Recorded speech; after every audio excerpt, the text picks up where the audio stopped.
Alright, so those of you who watched earlier, I have gotten my new RSnav S3 edition screen.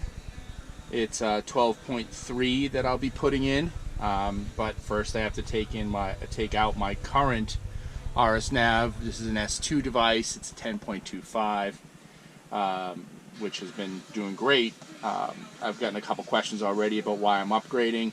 I'm upgrading mostly because of the upgraded Android version. Also, the S3 models, whether it's the 12.3 or the smaller sizes, not only have Android 9, or at least they can have Android 9, some of the newer ones, and also they have a little bit more horsepower and some upgraded software. So not only is the Android version have upgraded software, but the actual RSnav software is upgraded.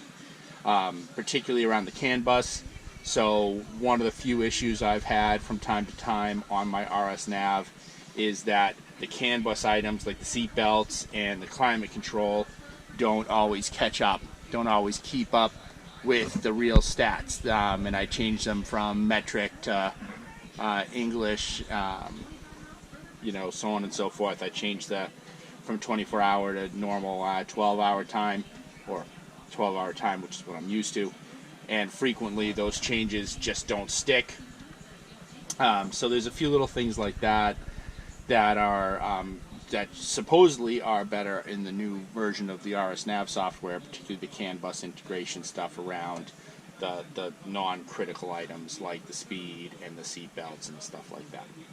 So that's the key. I also obviously am trying the larger screen size. This is a good size, but you know, I figure why not try a slightly larger size, and also because it's new and cool and I want to try it. So that's why I'm going down this road. The build quality, as I mentioned in my earlier video, is equivalent from what I can see. Matter of fact, some of the parts are the same. The screen looks pretty much the same, except bigger. The directions, which are now on the wiki, definitely seem better than the original. So you download them. Excuse my printer, was running out of ink. But they seem to be much more detailed than the first set of instructions for the S2 I got. There's also now a supplemental software setup thing, which has more about the software itself, which did not exist when I did the S2. So that's exciting. So hopefully that will make everything easier. The process does seem to be pretty much the same.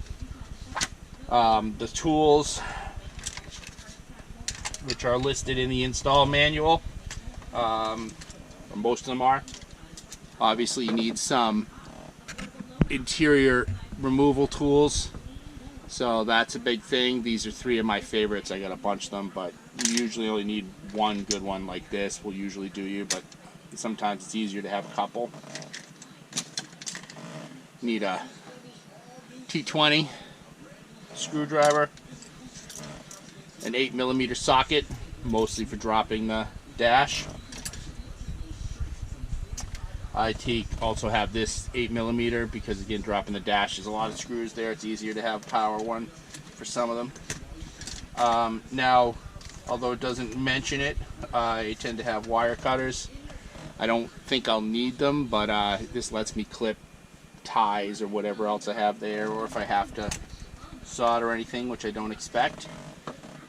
I like to have this flashlight because it can get hard to see some of the wiring, and that's pretty much it. So, and then obviously I like to print my directions. They are online. Printing them just makes them easier to reference when you're in the car.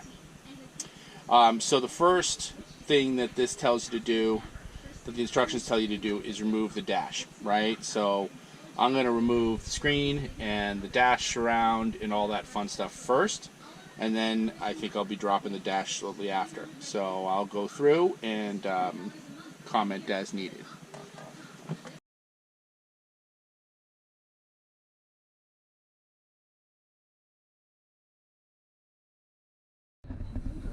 Alright, so one thing that's not on the list that I'm going to need, because I need to take off the old RSnav sort of molding here, is a small Phillips head. that can reach back here and get these little screws.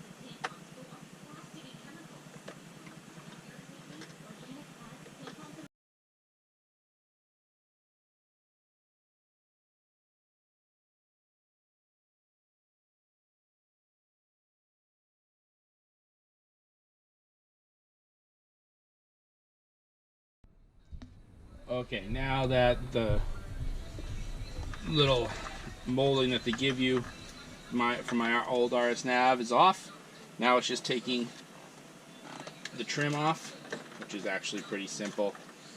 It's going to be very simple for me because I've taken this off multiple times, so it's loose.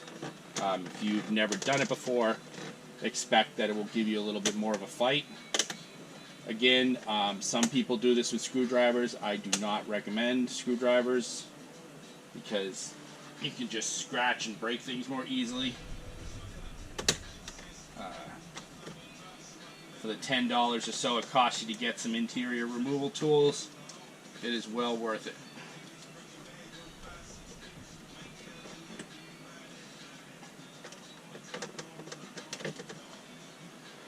Oh, we can't see, but I'm working on the other side.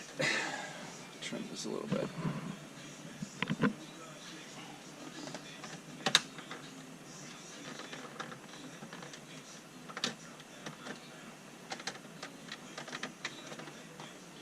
So to get this off, I always work from the bottom.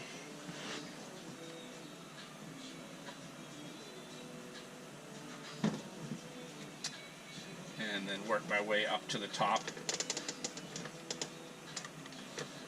And you'll sort of feel it as the clips come out. Feel it getting looser. And then once the clips are out on the bottom, then you can start working your way to the top.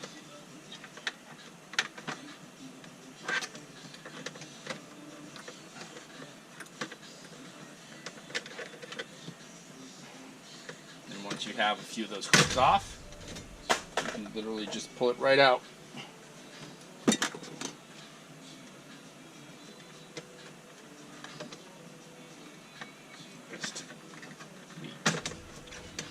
Strong but gentle. Now I have these little paddle extenders here that mean it's a little bit harder for me to angle it out, but that's pretty much it. Now mine's wrapped, but it's the same as the stock. It just has a carbon fiber wrap on it. Now, what we've got here is the old RSnav bezel. Now, if you were doing this from scratch, you'd be on page 2 from what it looks like from the instructions that are provided by RSnav, and you'll see they'd be telling you how to pull out the actual MMI screen, which does require a little bit of work, and also removing more like the dash panels, the vent panels, which I may or may not have to do for this, since I've done some of this before and had an old RSnav. So what I'm going to do is I'm going to remove this, which again came with my RSnav S2 with the T20, and just gives you better access to the assorted wiring harness.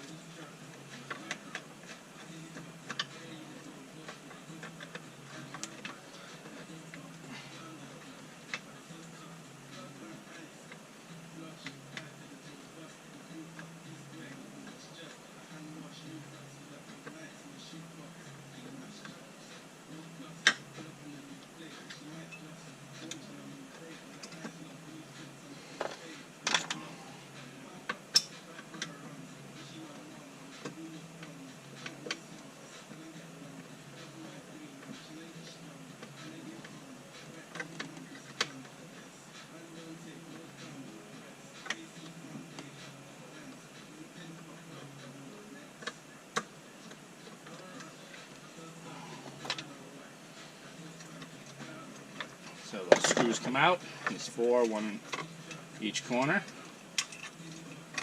Then I'm just pulling this around the wiring, and then that piece is out. The new one comes with a similar piece. I think it might even be the exact same. Compare them later. Alright, now here's all the wiring for the old one. It's all exposed now. So at this point, if I find our place in the original directions, so it would have had you pull out the original hazards were obviously in that bezel, which I didn't have to detach. I pulled out the screen already. It has you remove the vents, most likely because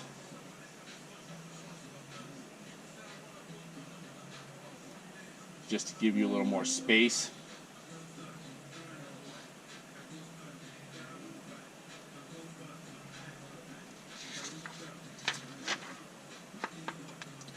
And this also has you remove this part and this part,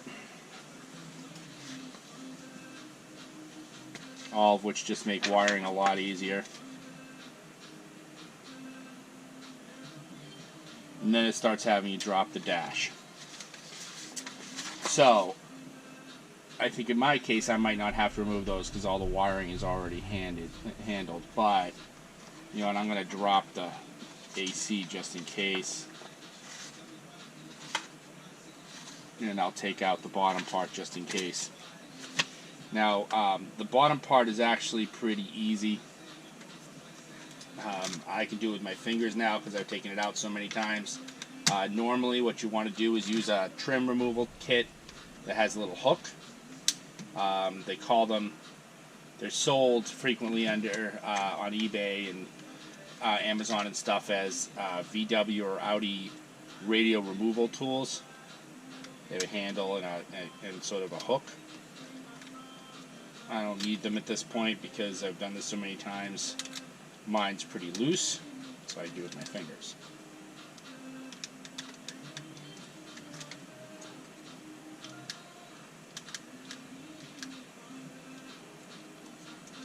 And these clips in the back of this are a little tricky. They do have these red locks, which by the way you do not want to break and you do not want to leave unlocked.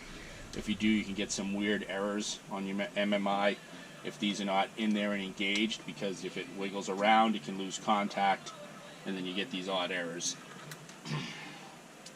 Now for this you do sort of need the hooks because it's hard to see, but there is actually a place in there, as it says in the directions, to get your hook in and yank these out.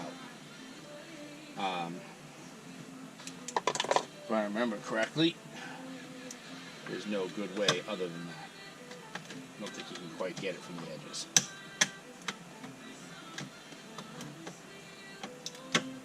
But you can.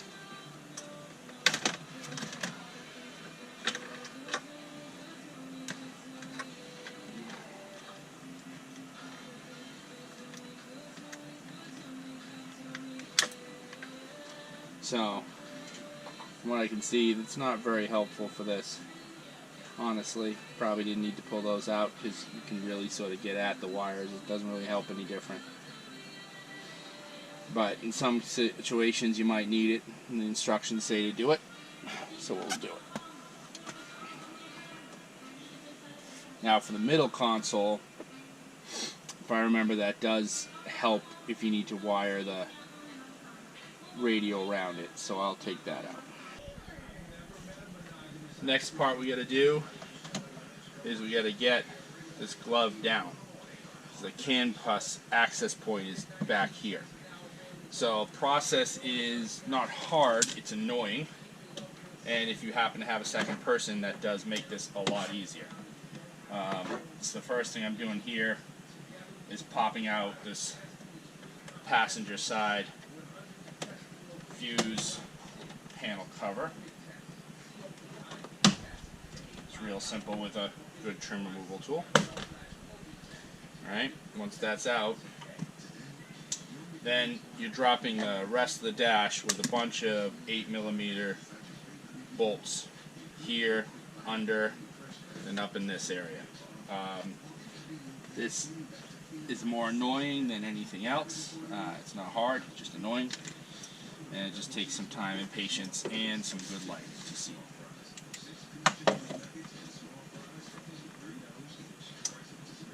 Total, there's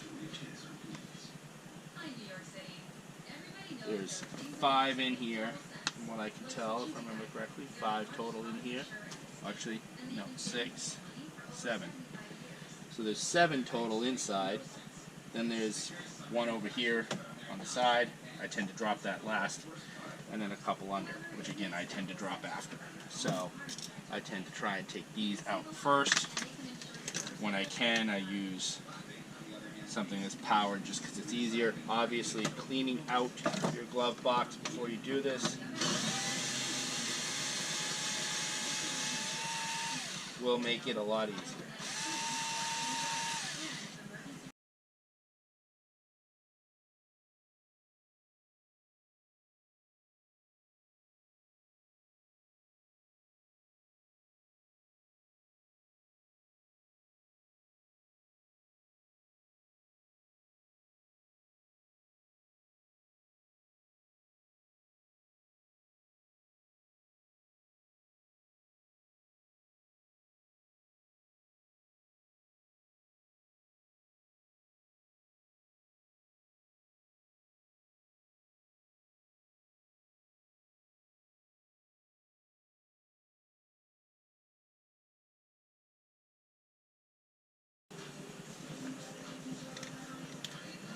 Alright, once you do the last bolt, you need to sort of hold it up.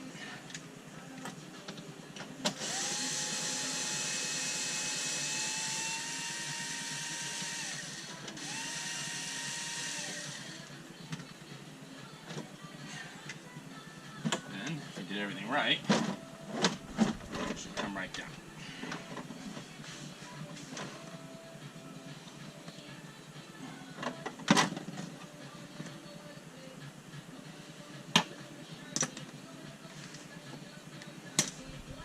Alright, so at this point, drop this. Just sort of fall down. You'll see there's a number of connections back here. They all pretty much have enough cable that you can leave them.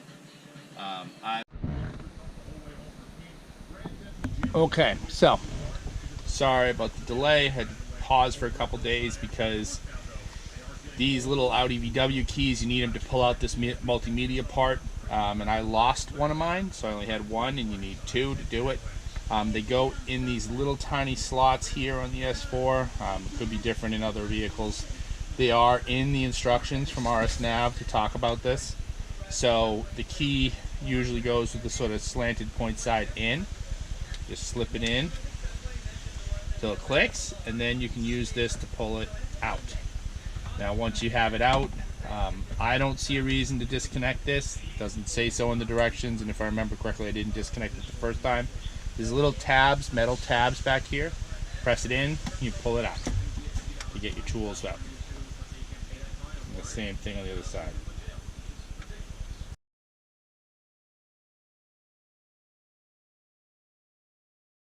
A little tricky to push them in and get them out, as you can see. Once that happens, you can get back to the wiring, and you can see right behind it, this is where the main RSnav harness clicks in to the harness of the Audi itself. So it comes out of here, and this is the OEM one, and this is where the RSnav one plugs in. You can see I have my old RSnav one in here right now. So I gotta disconnect this.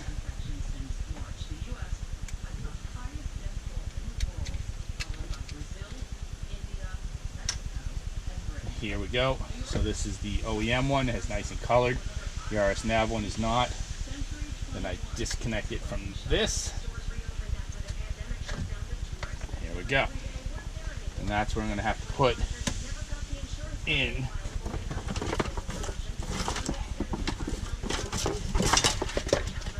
this new one. Will go in replacement of that. So that's going to be my first step here. And the rest of the stuff, as I said, I'm not going to disconnect anything else. Don't need to. So at this point now, I should be able to start pulling this out. I have to work from that side because it's a little hard to do just from here. So I'm going to change over there and start working the stuff out of the dash.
So, as part of disconnecting this, I'm going to have to disconnect the current one's CAN bus adapter, which is going to make my car unhappy.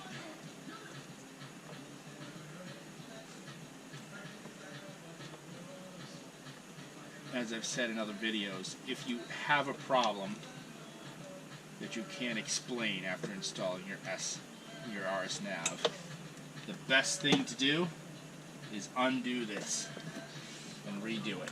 Make sure it's in there tight, because I have found that if this is loose, bad things can happen. Now, obviously, when we install this, in my case, upgrade it, I am going to get a bunch of errors, unless they fix that somehow, which I doubt. So I'm going to need my Audi B8 or any kind of VAGCOM type thing will work, as long as you can reset the codes. Regular Audi B2 sensor will not.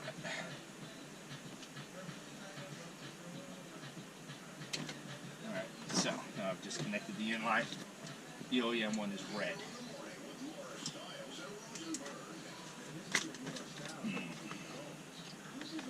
Next thing I have to do is get the rest of this adapter and everything out, which is not simple, because everything in these cars are tight.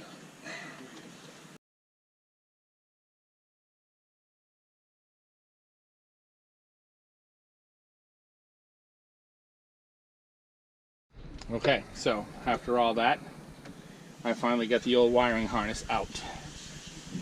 As you can see, it took me a little while. There's a fair amount of fishing around you have to do, but I managed to take it out without damaging it. One thing I find is that, I remember this from the last time, on the old unit, this audio, this is where the cable that lets you patch into the audio line out. This box will not fit through that in any way that I've been able to do it. So what happened was I actually took the box off and on clips, and then put it very carefully without the box through the back, because it will fit that way. You might be lucky and be able to do it without that, but I had to do it in both the installs that I did in the past. So now it's a process of putting the new wiring harness in. So the new wiring harness is a little different.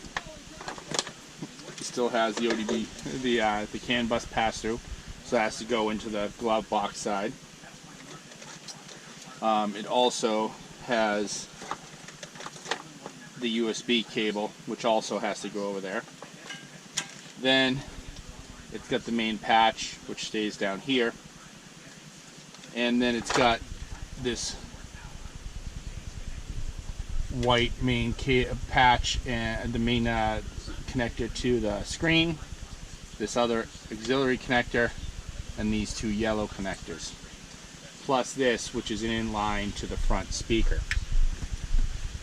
So, according to the directions,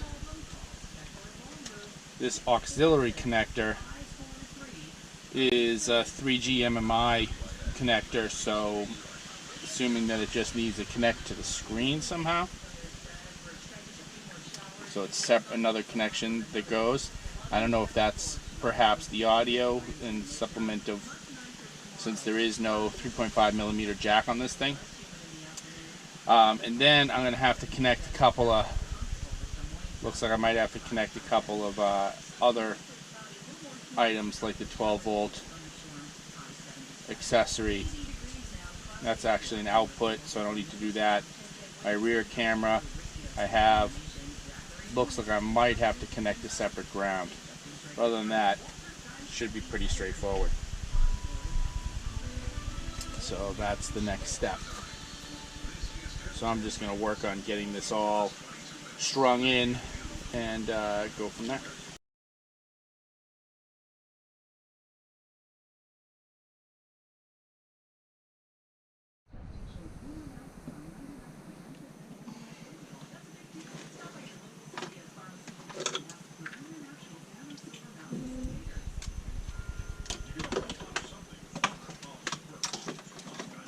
So one of the things the instructions tell you is to be cautious when, sorry with the shaking, when routing this. It wants you to route everything that's not the CAN bus cable away from the CAN bus. Apparently it can cause interference and signal noise. So it says to route through the back here, away from the CAN bus, wherever possible. Through the back here, away from the CAN bus, wherever possible.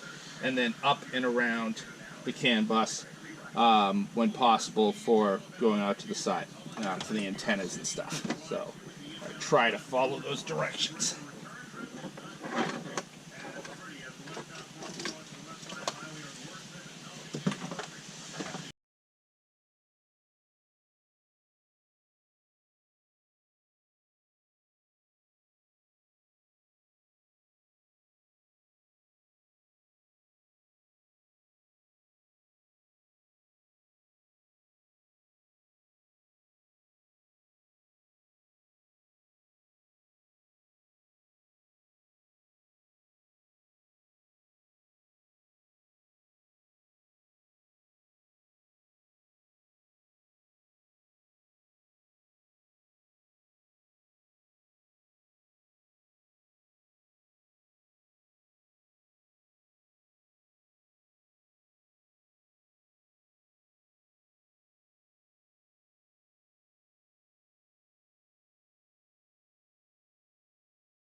Alright, so now I've got this main wiring harness in, most of it.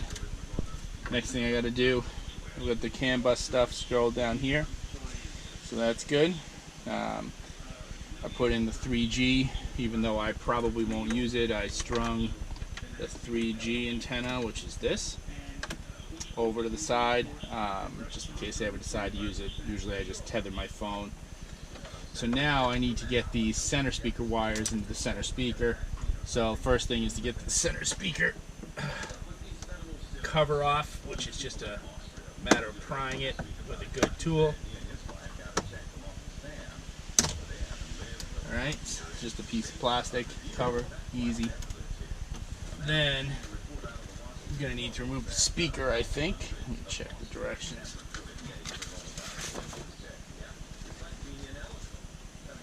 Yep.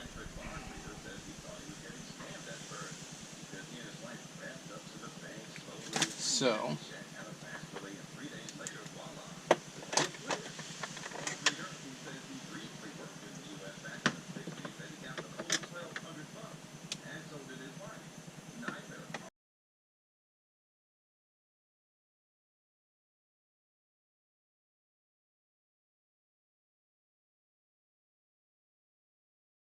and get the speaker out.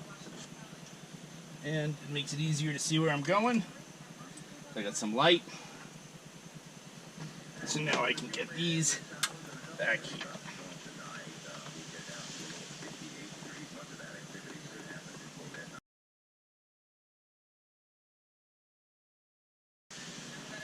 Okay, now I'm supposed to connect this in line.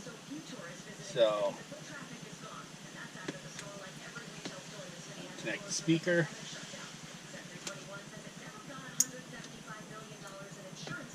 Then connect these, put the speaker back in. So that should give me what I need there. Try and stuff this back so there's room for the speaker.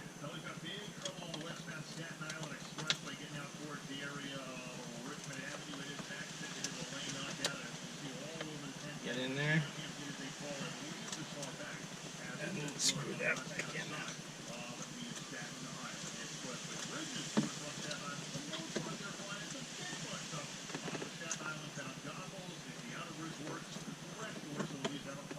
Alright, then just secure that speaker back in with the 2 screws we took out.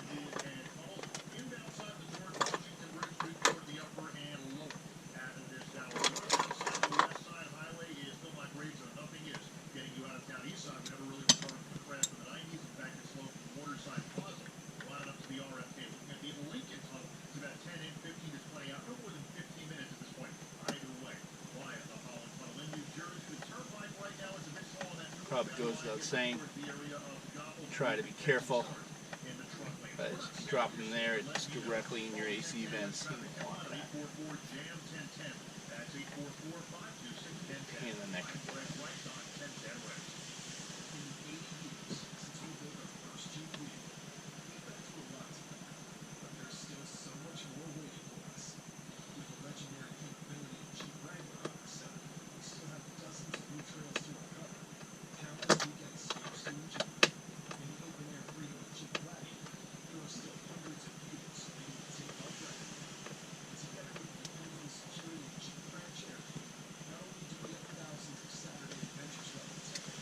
Granted, this speaker isn't very high powered, but none the same. It's a speaker. I tend to like to make sure they're pretty snug.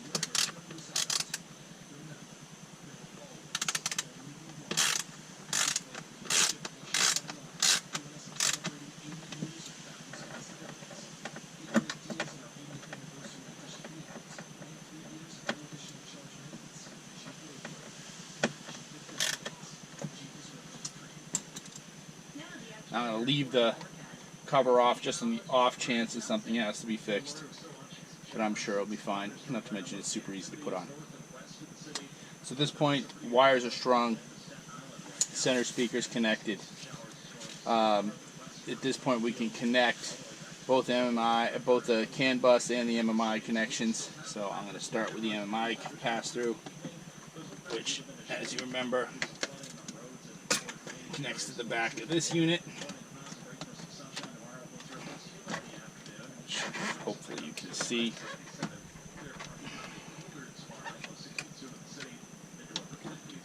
Right here. It has a little lock on it to make sure it goes in tight. Again, this is making sure that the MMI and the CAN bus connections are secure. It is super critical to have a working unit. A lot of people complain about weird things with the RSnav. I've found that almost all the weird things I've had go wrong at one way or another been a connection issue.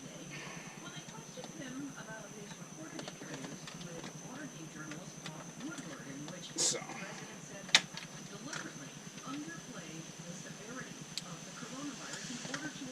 gotta get it all the way back.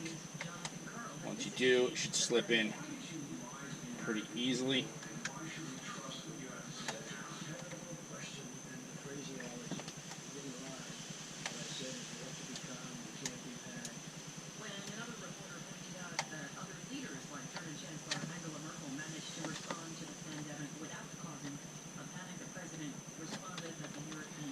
Once you get it back on the right, it should slide in pretty easy and then lock in nice and tight and flush.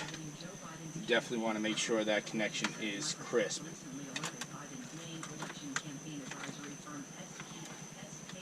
Then take the OEM connection, same thing, Want to get that in. There's a connection on, there's a lock on the OEM side. There you go.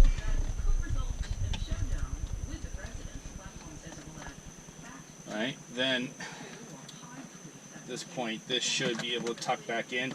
I'm not going to lock it all the way, again, just in case something needs to be addressed, but I should be able to get it most of the way in, just to keep it out of the way. Alright, now I'm going to go and I'm going to do the CAN bus side.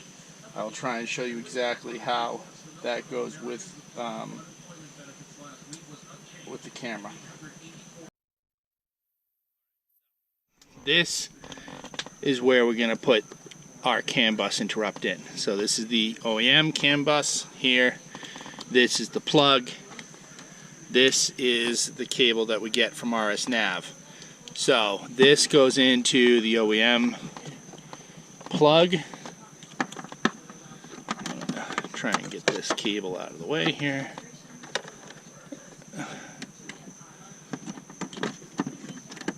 I'm trying to keep as much lighting as possible here so you can see what I'm doing. So this goes up here, plugs right in. Again, you want to get this in as snug as possible. It should sort of click in there, right? Then the other side goes to this. So this one and this one join up. Same thing, you want to get this as tight as possible.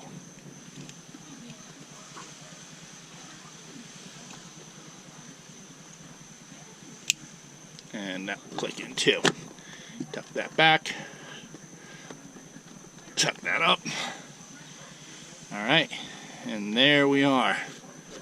That gets our CAN bus interrupt done. USB down there. Alright, now I am done. Now I already have a GPS antenna rigged in. That's the one that came with my old RSnav. The new one is the exact same from what I can see. That, by the way, is also strung up here. Again, trying to avoid the CAN bus. Up above, in, through here, and then up to the A-pillar, which is what will eventually happen with that 3G antenna if I decide to use it. But that should be the core wiring at this point. And we'll start to put the thing on and see how we're working. At this point, we should be ready to start putting things back together, doing some final touches, and getting things out. Now, I'm going to take this adapter off. This is from my old 10-inch S2. Put the new one on. It does look a little different, so I'm not going to chance it. Then I'm going to connect cameras. So I'm only going to connect one camera right now, which is the DVR one. I'm going to connect that to this for now. I will keep this stored out for a bit. Let's see how that goes.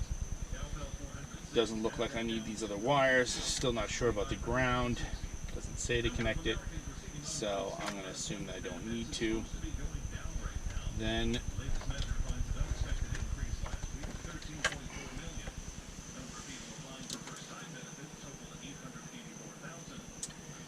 we'll start to put some other pieces back, including climate control. I don't want to start it without this. This can cause some errors on the MMI. CAN bus, so let's put that in.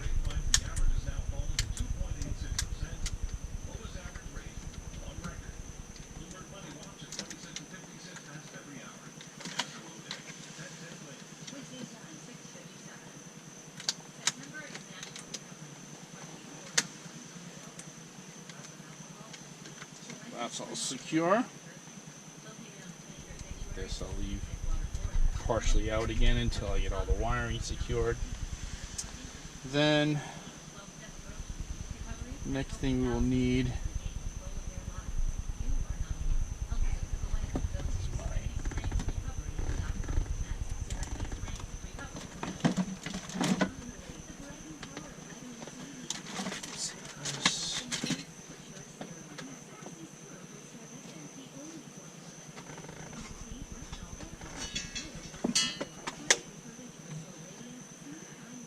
just to connect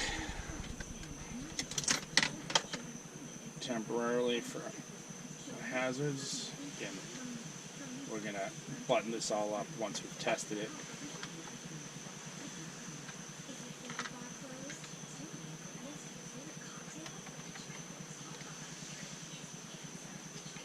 And then, if I'm right, all we should need is the screen.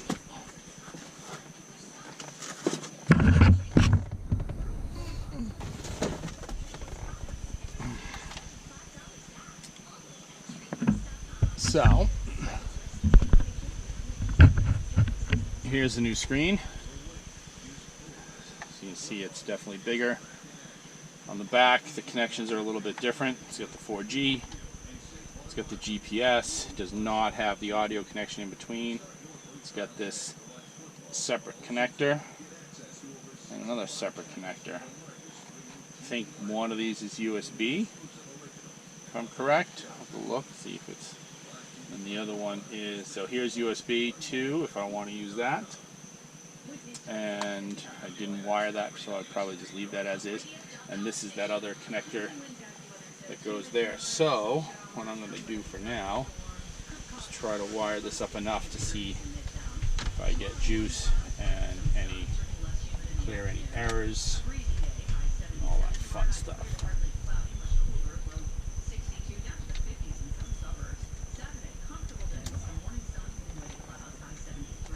One thing that's nice about this one is this white connector is not as easy to reverse.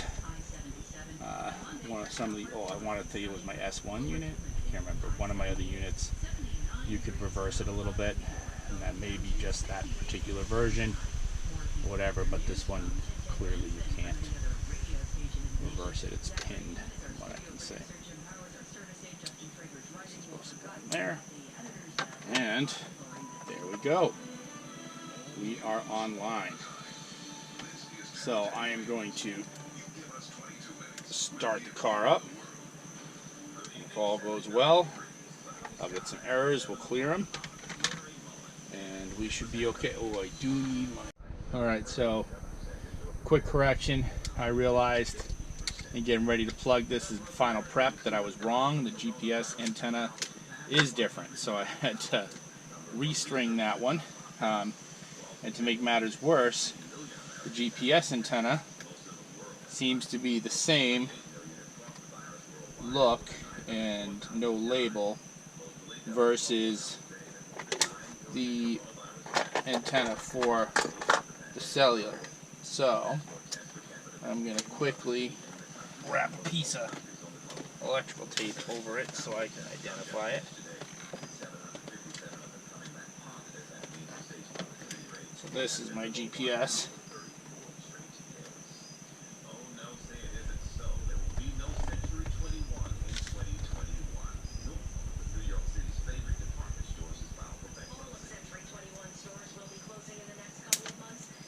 I'll have to label this better later.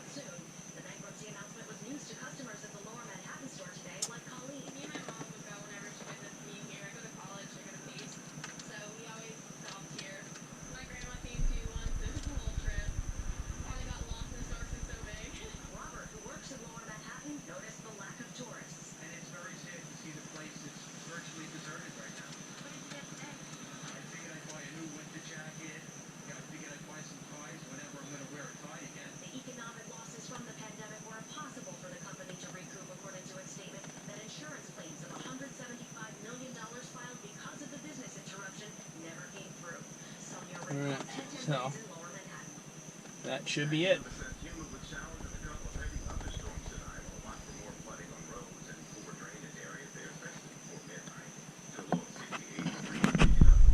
So now that we get everything connected, I've got my Audi B8 in just in case, and we will give this a startup and see what we get.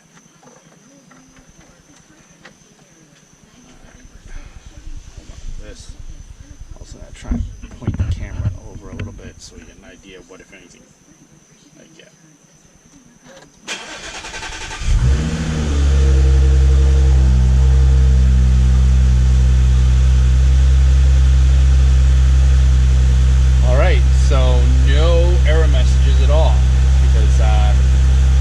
thing is you don't want to start it till everything's connected up.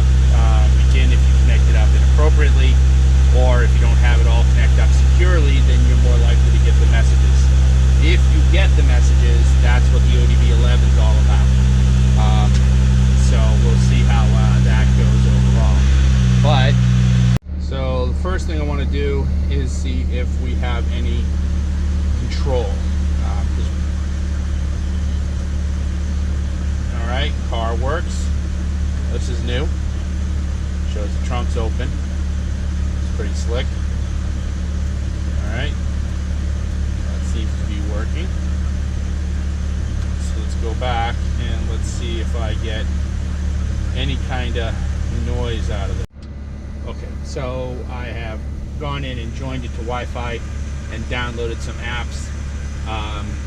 For those of you who don't know, you can change what these shortcut buttons do by just these the first time you press on them, but normally you can long press on them and choose an app. So you can go with YouTube or whatever else, and once you press it, it will go there.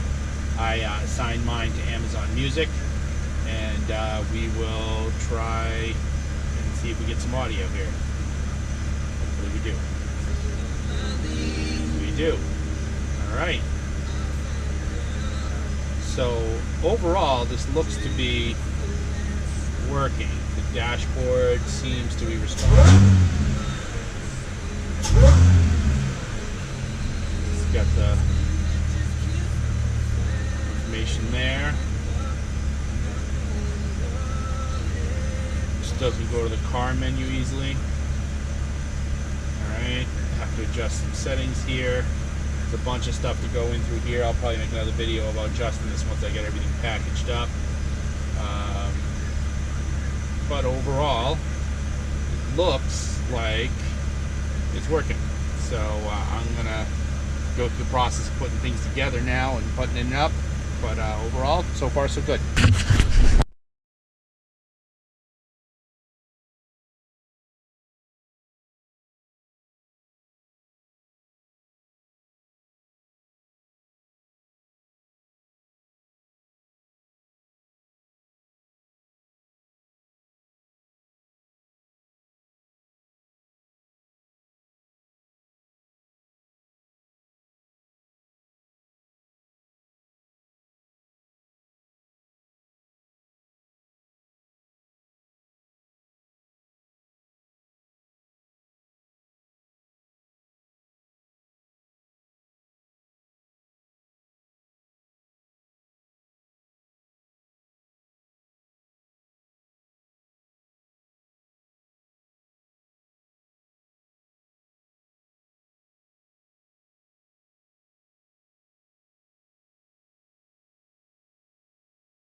Again, this one wire here is the USB 2. I decided not to use that.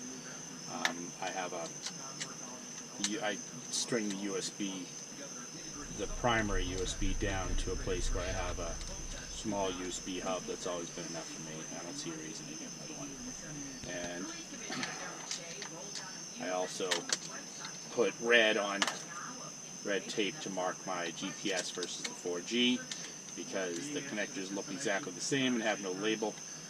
So I would suggest you do something like that when you put it in, if you're using both.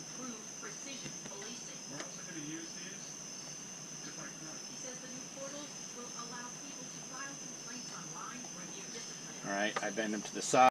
Okay, so at this point, the install's all buttoned up.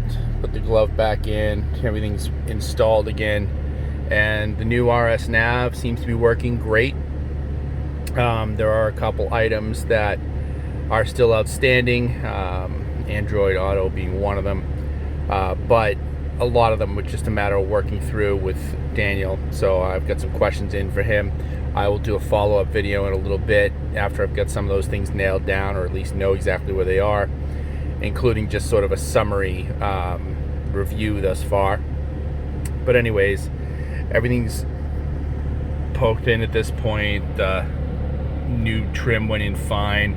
The cables all fit pretty quickly, just had to bend them a little to the side, make sure that the connectors were bent towards the side, etc. So it was all pretty simple. It is certainly a fairly easy install, easier than it's ever been before. So you could take this on even if you don't have a lot of experience doing so. Hopefully my video will help if that's the case. You do want to make sure you have the right tools, and again, the toughest ones you're going to get are the VW stereo removal tools for pulling out this part of your MMI, and also some of the interior trim removals, which you could probably do without, but I really wouldn't. I would get them if you can. But other than that, it's just a little bit of time and patience and some following the directions, which at this point are really good. Don't forget the second manual, the owner's manual. There are a number of little details in there that you're going to want to know to configure inside the settings, including a couple things that are in this sort of hidden or factory protected setting area, which makes you set the type of car and a few other things that you do not want to forget. So definitely follow the directions and make sure you get the supplemental owner's manual and go through that. But other than that, everything's working great. The sound is vastly improved. So I hope you guys learned from this, and if you got any questions, hit me up in comments and everything, and I'll try and stay on top of it. I'm pretty active on Instagram. You can DM me there at B8 S4 Carbon. And I also am active on Audi, so I do check the RSnav post there and try to maintain where I am with my install there too. So let me know if anything goes. Thank you very much.